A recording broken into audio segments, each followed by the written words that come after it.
जय हिंद, जय भारत, जय संविधान। आइए हम संविधान के एपिसोड नंबर 27 में बात करते हैं। आज सबसे पहले राजगृह, महाराष्ट्र के राजगृह डॉक्टर बाबा साहब अम्बेडकर के निवास गृह पर कुछ असामाजिक तत्वों ने तोड़फोड़ की। मैं माननीय सरकार, भारत सरकार और महाराष्ट्र सरकार से विनम्र अपील करना चाहती हूँ कि आप डॉक्टर बाबा साहब अम्बेडकर, जो विश्व में नंबर 1 के विद्वान हैं और भारत के राष्ट्र निर्माता हैं, उनसे संबंधित जो भी धरोहर है हमारे विभिन्न प्रदेशों में, उन सभी पर अच्छी निगरानी रखें और उनको सुरक्षित रखें। और बाबा साहब डॉक्टर अम्बेडकर ने कभी किसी एक जाति, एक समुदाय के लिए काम नहीं किया। उन्होंने आजीवन हमारे भारत, अपने देश को इकट्ठा करने के लिए, मजबूत करने के लिए, देश में जो कुप्रथाएं थी, जो हमारे देश को पीछे ले जाती थी, उन सभी प्रथाओं पर कुठाराघात किया है। उन सभी कुप्रथाओं पर बाबा साहब ने संविधान की सभा के माध्यम से अपने साथियों के साथ उन्होंने भारत को आगे बढ़ाया। इसलिए राष्ट्र निर्माता के संबंधित सभी धरोहरों को जो है आप संयोजित रखें। आप हमारे पीछे बाबा साहब डॉक्टर अम्बेडकर और हमारे पहले राष्ट्रपति डॉक्टर राजेंद्र प्रसाद को संविधान सौंपते हुए देख रहे हैं। इसलिए जो असामाजिक तत्व हैं, जिनको कोई जानकारी नहीं है, वो डॉक्टर अम्बेडकर को पढ़ें और उनके त्याग, उनके बलिदान, उनके संघर्ष को जानें और उनको सम्मान करें। वो हमारे राष्ट्र निर्माता हैं, क्योंकि संविधान हमारे देश को संचालित करता है और संविधान सभी को समता के अधिकार से जोड़ता है। हम सभी भाई बहन, हम सभी देशवासी, हम सभी धर्म के लोग मिल करके जो है अपने देश को सुरक्षित रखें, संयोजित रखें, उसको आगे बढ़ाने का काम करें, न कि अपने घर में, अपने देश में तोड़फोड़ मचाएं। ये किसी विकसित राष्ट्र के, किसी पढ़े लिखे राष्ट्र के नागरिकों का कर्तव्य नहीं है कि वो अपने ही घर की चीजों को तोड़फोड़ करें, और वो भी जो हमारे देश को संजोने में अपना महत्वपूर्ण योगदान दिए हैं। इसी के साथ मैं आगे बढ़ती हूँ। और पिछला एपिसोड आपने अनुच्छेद 29 पर शिक्षण संस्थाओं से संबंधित पर बात हमने की थी। आज हम अनुच्छेद 30 पर बात करेंगे। अनुच्छेद 30 अल्पसंख्यक वर्गों को अपनी संस्था स्थापित करने, शिक्षण संस्थाओं की स्थापना, जो शिक्षा संस्थाओं की स्थापना तथा प्रशासन का अल्पसंख्यकों का अधिकार देता है। अनुच्छेद 30 संविधान में ये साफ साफ अनुच्छेद 30 कहता है कि अल्पसंख्यक वर्ग को शिक्षण संस्थाओं की स्थापना और उसके प्रशासन का अधिकार देता है। अनुच्छेद 30(1) यह उपबंधित करता है, अनुच्छेद 30 यह उपबंधित करता है कि धर्म या भाषा पर आधारित सभी अल्पसंख्यक वर्गों को अपनी रुचि की शिक्षण संस्थाओं की स्थापना और उसके स्थापना तथा प्रशासन का अधिकार होगा। शिक्षण संस्थाओं की स्थापना का और उसके प्रशासन का अधिकार होगा। स्थापित शब्द से अभिप्राय है कि अस्तित्व में लाना, जो अस्तित्व में नहीं है उसको लाने का काम करना। जबकि संस्था को प्रशासित करने का अधिकार से अभिप्रेत है संस्था से क्रियाकलापों प्रभावी रूप से प्रबंध और संचालन करना, यह अनुच्छेद 30 हमें बताता है।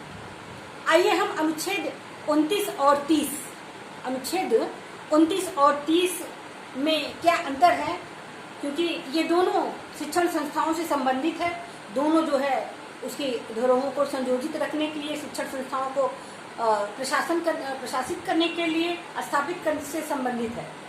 अनुच्छेद 29(1) नागरिकों के किसी वर्ग को, जिसमें बहुसंख्यक भी शामिल, जिसकी अपनी विशेष भाषा, लिपि और संस्कृति है, जिसकी अपनी विशेष भाषा और संस्कृति है, उसे बनाए रखने का अधिकार प्रदान करती है।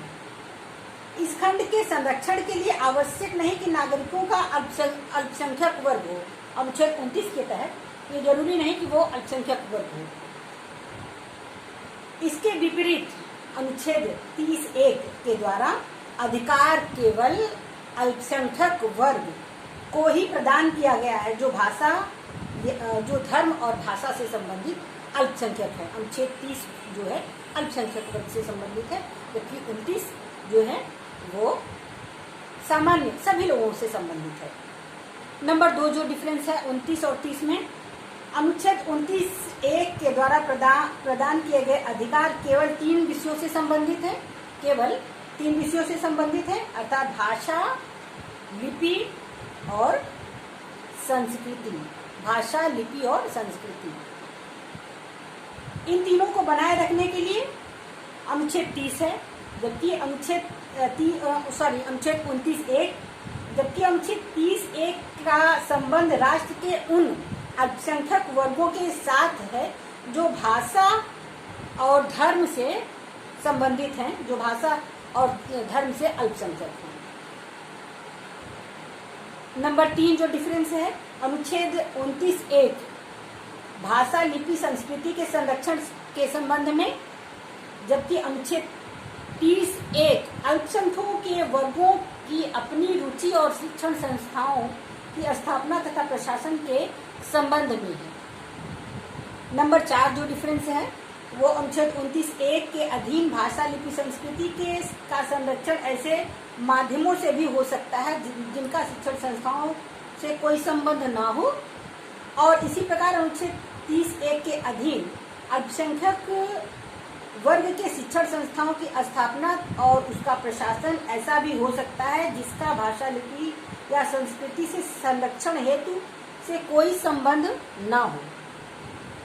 ऐसा हो सकता है कोई भी अल्पसंख्यक वर्ग धार्मिक शिक्षण के लिए ऐसी संस्था का प्रशासन करे जिसका भाषा, लिपि या संस्कृति संरक्षण के किसी भी प्रश्न से कोई संबंध ना हो, शिक्षण से न संबंधित हो, तब भी जो है उसका संरक्षण किया जाना चाहिए। अनुच्छेद 30(1) के अंतर्गत सामान्य निरपेक्ष शिक्षण संस्थाएं भी शामिल हैं, उनके द्वारा भी जो है अल्पसंख्यक वर्ग की जो भाषा और धर्म से संबंधित है उनको संरक्षण दिया जा सकता है। यदि कोई अल्पसंख्यक संस्था हमारी सहायता प्राप्त ये एक महत्वपूर्ण बात है, यदि कोई अल्पसंख्यक संस्था सरकारी सहायता, जैसे सरकार के द्वारा सपोर्ट जो है उसको दिया जा रहा है, प्राप्त करती है, तो वो अनुच्छेद 29 भी लागू हो और वह छात्रों के प्रवेश में भाषा आदि के आधार पर भेद नहीं करेगा। अल्पसंख्यक वर्ग को जब सरकार सहायता करती है तो उसमें जो है सभी वर्गों के बच्चों को एडमिशन होगा, सभी वर्गों के बच्चों को समान रूप से शिक्षा ग्रहण करने का ये अधिकार, संवैधानिक अधिकार हमारा संविधान देता है। ये जो है महत्वपूर्ण बातें हमारा संविधान बताता है। अगला जो टॉपिक है वो राज्य द्वारा अल्पसंख्यक शिक्षण संस्थाओं का विनियमन, राज्य के द्वारा अल्पसंख्यक शिक्षण संस्थाओं का विनियमन संबंधित है।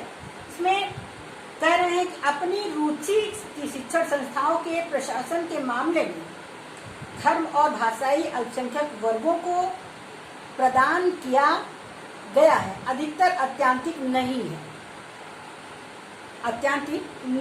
यह अधिकार विनियमन से मुक्त नहीं है। जिस प्रकार अल्पसंख्यक संस्थाओं के शैक्षणिक स्वरूप को बनाए रखने के लिए विनियमन करने वाले उपाय जरूरी है, उसी प्रकार व्यवस्थित तथा स्वास्थ्य प्रशासन सुनिश्चित करने के लिए विनियमन करने वाले उपायों की आवश्यकता है।